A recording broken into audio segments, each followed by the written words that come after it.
سلام، واش راكم البنات؟ ان شاء الله تكونوا بخير، صحه جيده. معكم اميره من قناه عالم اميره. عجبتكم القناه وحبيتوا تدعموني وتشجعوني، خلوا لي اكبر عدد من اللايكات، بارطاجيو في كافه مواقع التواصل الاجتماعي. وانتي عزيزتي اول مره تزوري قناه، ما تنسايش ديري الاشتراك وما تنساوش ديروا تفعيل الجرس باش تكونوا الاوائل حقكم الاشعار كي نحط الفيديو. اليوم جبت لكم معايا ريحه رمضان، ربي يدخلوا علينا بالصحه والهنا ان شاء الله. راح ندير لكم عصير مركز البرتقال الطبيعي بدون مواد حافظه، ويجيك بكميات كبيره، وكذلك ما تجيش فيه المروريه. حنخدموا نقاوس في المنزل بدون مواد حافظه. اول شيء شريوا البرتقال بكميات كبيره، او يتباع في الطريق نلقاوه، يتباع صندوق ولا كيس كبير. هذاك السعر تاعو يجي ناقص.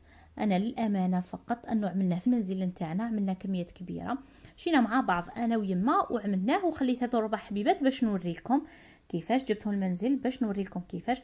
اول شيء تحكموا البرتقال نتاعك، تغسلوه مليح وتنحوا منه كامل هذيك الاوساخ اللي تكون متراكمه فوقه، ونجيبوا المبرشه اللي نبرشوا بها في الصغيره كامل.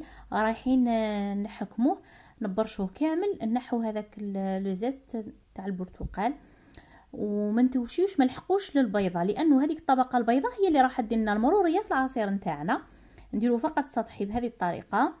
كملوا الحبات، هذو 4 حبات جابوا كيلوغرام، باش نعطيكم بالطريقه كيلوغرام وانتم ضاعفوا الكميه. قلنا كامل نبرشوهم بالمبرشه بهذيك الصغيره، كاين الكبيره وكاين الصغيره، بهذيك الصغيره نبرشوهم كامل، نجوزوا عليهم. ومن بعد رايحين نقوهم. نعرفوا انه في هذا البرش البرتقال هو اللي راح يعزز لنا النكهه، ورايح يزيد هذيك الذوق نتاع البرتقال.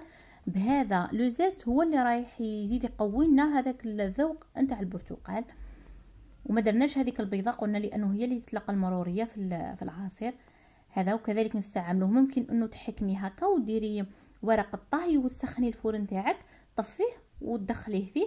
كذلك راح يكون لك منكه تستعمليه في الحلويات نتاعك كيما الفانيلا، نستعملوه في البريوش، في لي صابلي قلنا. وتانيك فيه واحد الفيتامين سي هايل، انا استعملته كماسك للبشره، راني نجرب فيه، اذا جاب نتيجه راح نتشاركه معكم. ومن بعد نرجعوا هذوك الحبات اللي كنا كامل بشرنا لهم القشره نتاعهم، نرجعوا نقوهم وسيو كيفاش تنحوا لهم كامل هذيك الطبقه البيضاء، حتى هذيك اللي تجي في الوسط. كاين واحد الابيض يجي في الوسط تاني، نحوه هذا ما تنساوش. تجيب القدره الصغيره ولا الطنجره الصغيره ولا الكسرونه اللي راح ديري فيها، حيت تكملي الحبيبات نتاعك كامل، تنقيهم وتنحي لهم هذاك الابيض، وراح نقطعوهم، قطعيهم عشوائي ما يهمش كما راكم تشوفوا. راني ناكد لكم باش تنحوا هذيك البيضه اللي تجي ياسره، باش تجيك النتيجه مليحه. لانه راح نخبوه وراح يكون كقاعده منه، هو راح نخدموا مختلف العصائر. عجبوا في فصل الصيف نحبوا بزاف العصائر، ولا في رمضان الكريم ان شاء الله. من هذا هو راح نخدموا به مختلف العصائر الاخرى. عندنا مركز البرتقال ومركز الليمون، منهم اللي راح نصنعوا عصائر اخرى ان شاء الله في الايام القادمه. تحطيهم كامل فوق النار وتزيدي لهم كاس نتاع الماء، تخليهم يغليو فوق النار. انا غطيتها وخليتهم يغليو كامل باش يطيبوا. تحسي انه غلاو وتحسي طابو، وتحسي هذاك اللوزات طلق كامل هذاك اللون والنكهه نتاعو في هذا العصير. وتشوفي انه الماء كذلك نقص. كاين اللي يحب يدير السكر في هذه المرحله، لكن انا هذا بالنسبه للعصير تاع اليوم راح لكم بالطريقه، ومازال عصير راح نحط لكم بطريقه اخرى. هذاك اللي راح نديرو فيه السكر كي يكون يطيب. هذا فقط الكميه تاع الكيلوغرام اللي درناه مع لو زيست هذاك نتاعو، زدنا له كاس ماء، خليناه يغلي يطيب، غطيناه وخليناه يطيب حتى كامل تلقاي هذاك الماء نشف يعني وطاب.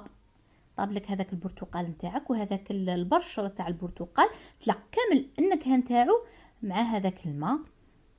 يعني راح الماء ينقص لك في هذاك الوقت. واش ديري؟ رايح تجيبي البغا ميكسور وتميكسي كامل هذاك الخليط اللي كنا درناه يطيب. بعد هذه المرحله راح نزيد له السكر انا دائما في الوصفات نتاعي اذا لاحظتوا انه ما نتقيد لكمش بالسكر، خصوصا في العصائر انت والذوق نتاعك. بعدين واش راح تزيدي؟ رايح تزيدي له لتر نتاع الماء،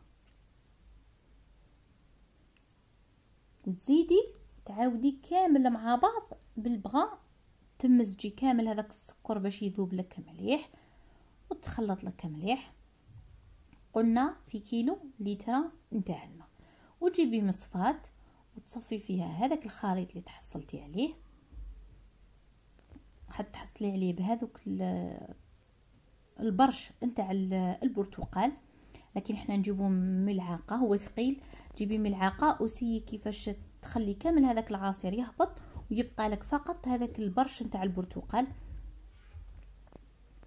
باش نتحصلوا على عصير يكون ليس ويكون كما يقول لك حاجه كي نخدموها بالطبع، احسن من ان نروحوا نشرو نقاوس ولا نشرو عصير ولا نشرو فيهم مواد حافظه وفيهم بزاف سكر. شوفي كيفاش تحصلي عليه، يجي ليس ويجي ثقيل بزاف. كي تجي تخدمي العصير واش ديري؟ اذا حبيتي ديريه فقط عصير برتقال راح تضيفي له كميه الماء كميه السكر اللي تواتيك. حبيتيه ثقيل بزاف انت عينك ميزانك. شوفوا بعد ما زدت له الماء والسكر قلت لكم حسب الرغبه. اليوم درنا فقط عصير البرتقال، يعني ضفنا له فقط الماء والسكر حسب الرغبه، وقلت لك انت تتحكمي في القوام نتاعو. في الفيديو ان شاء الله اللي جايين راح نديروه بذوق الخوخ، راح نديروه بذوق الموز وبذوق الفراز. يعني قلت لكم منه هو هذا نخدموه كاساس، ومنه نستخلصوا العصائر الباقيين. وصدقوني راح يجي تحسوا انكم صح عصير طازج مليء بالفيتامين ليك والعائله ديالك. والباقي واش ديري؟ خبي في اكياس، هذو الصغار انا درت اكياس على حسب الحاجه نتاعك، ديريه في الكونجيلاتور في المجمد وخبيه. ورايح ان شاء الله نديروا وصفات به، يعني راح نتجبدوه ونزيدوا له اضافات اخرى باش نديروا تنويع وكوكتيل العصائر وتكون كلها طبيعيه وحاجه نقيه وفي المنزل تاعك. اذا عجبكم الفيديو وعجبتكم الفكره باش يوصل اكبر فئه ممكنه بارطاجيوه، ونتلاقاو في فيديوهات اخرى. والسلام عليكم ورحمه الله تعالى وبركاته.